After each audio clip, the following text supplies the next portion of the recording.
Probably the biggest story in sports this year. Even people I know who I know are not golfers have asked me about it. They're like, "What do you think about the LIV?" Because they know I play golf, so it's kind of, I Same. mean, that just shows it's at mainstream.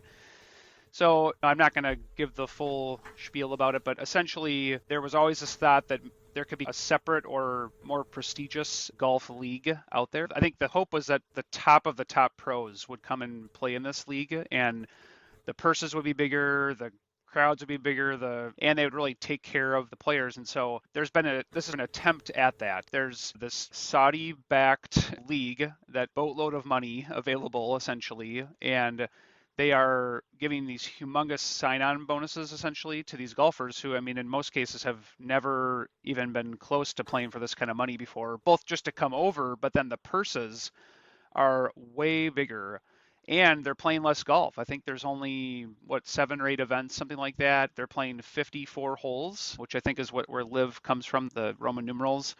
And most golf tournaments are 4 rounds, 72 holes.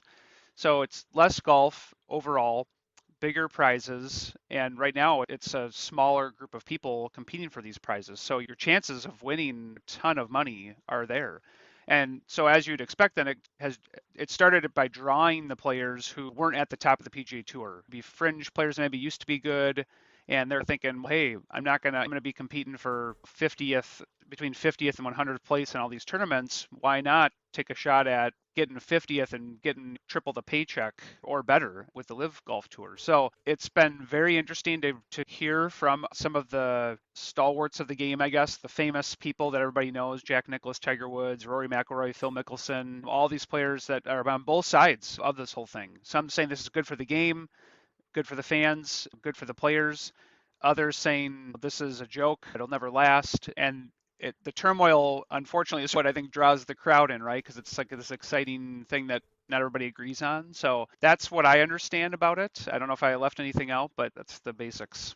I think you're right on. It's what I understand about it too. And I think the big turmoil here is that this is a challenger upstart league, and it's going against the juggernaut, the PGA Tour, which I think everyone just associates as professional golf. I mean, it's had such a dominant run in professional golf that even though there are some other leagues around the world, I don't know that the average person could even tell you what those are, to be honest. When you hear PGA, you think professional golfers, and you have this other league that comes in, and as you mentioned, it's the money that's drawing it out.